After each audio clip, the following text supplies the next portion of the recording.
Hello and welcome to another video here on the DJpodcast.com. In today's video we're going to be looking at the design choices on the Allen Heath style of mixer and the Pioneer style of mixer. Now obviously these two mixers aren't the newest models that have come out from both of these companies, but there are some fundamental design choices that are on the newer mixers that are also on these mixers that I want to go over. If you're thinking about buying a new mixer and you are trying to decide between these two companies, there are some fundamental differences that you should probably know about, and I'm going to go over a couple of those in this video. We're going to go top to bottom on the different mixers, so you just sort of go in order. And the first thing is the difference in the EQ style. Now on the XONE, they have full frequency kills. So that means that if you turn the knob for the different frequency all the way to the left, you're going to knock out all of the sound, whereas on the Pioneer mixer, if you turn it all the way to the left, there's still going to be some signal coming through. Now this is important because that means that the amount of frequency as you turn to the left is going to be much greater, so you have more control over the sound on the XONE mixers, but also that means that every movement you make will be more dramatic because the range of frequency is larger, I should say. Well, not the frequency range, but the amount that you're affecting that frequency range, I should say, is longer on the XONE mixer. Going down, the next thing, we'll skip the filters for a second on here, but you can see that we have these knobs here. This is the XFX knobs on the 42. The other mixers like the XONE 92 have an aux system, but this is sort of the newest thing that they've got, and this is for sending your sound to an external effects. So for example, if I had like an EFX 1000 from Pioneer or a Korg Chaos Pad, if you turn the knob from dry to wet, this would send this channel's signal to that effects unit.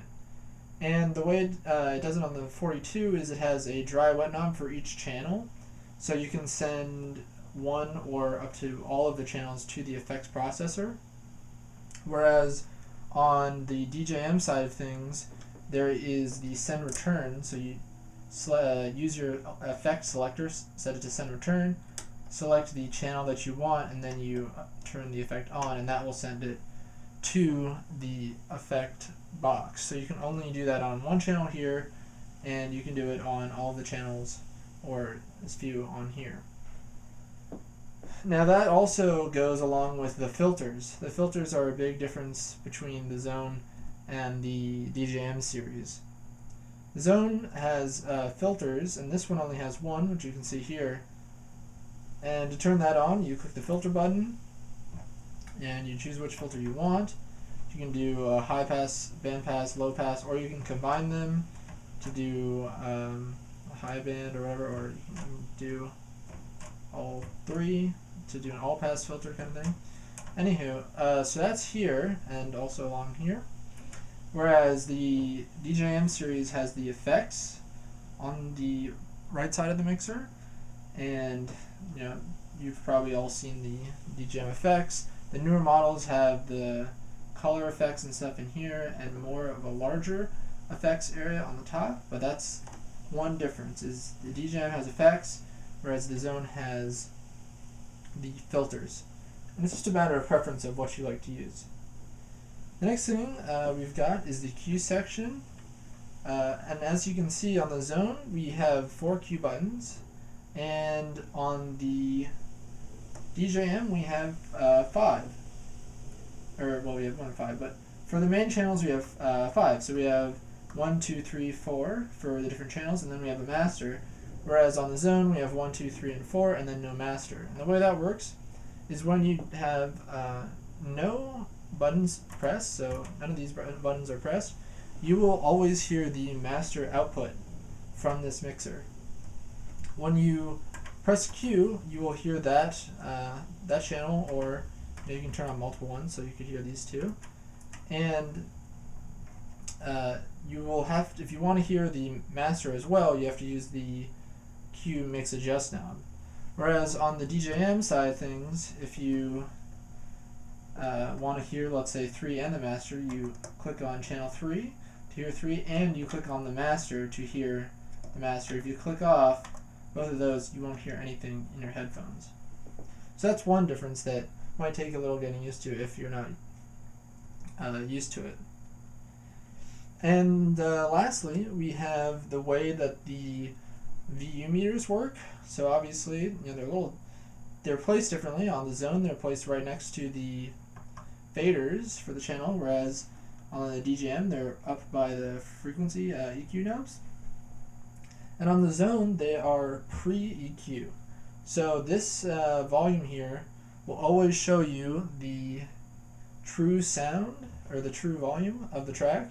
So for example, if I turn all of these EQ knobs down so they're not letting anything through, you can see that this channel still shows that it's hitting 0, but the master doesn't show anything. And that's because this here is not affected by the EQs. And then on the DJM side of things, it's the opposite. The VU meters are post EQ, which means that if you turn all of these down, it's going to show the effects of the EQ. So that's something that's a little bit different. And going along with that, if you do want to see the volume after they have been affected by the EQ, you can use the Q, and you'll see that if I do make changes to the EQ knobs, that they show up here on the master, but that's only when you have the Q selected. So those are just a couple of things that are fundamentally different between the DJM Pioneer design style and the Allen Heath XONE mixer design styles. I'm actually going to be getting rid of this mixer soon, so if you are interested in buying it, stay tuned for that. But also going to do some tutorials on things like the filters and some other of the special features that come on the XONE mixers. Don't forget that you can also become a fan on Facebook at facebook.com/the DJ Podcast, or follow the DJ Podcast on Twitter. Thanks for watching.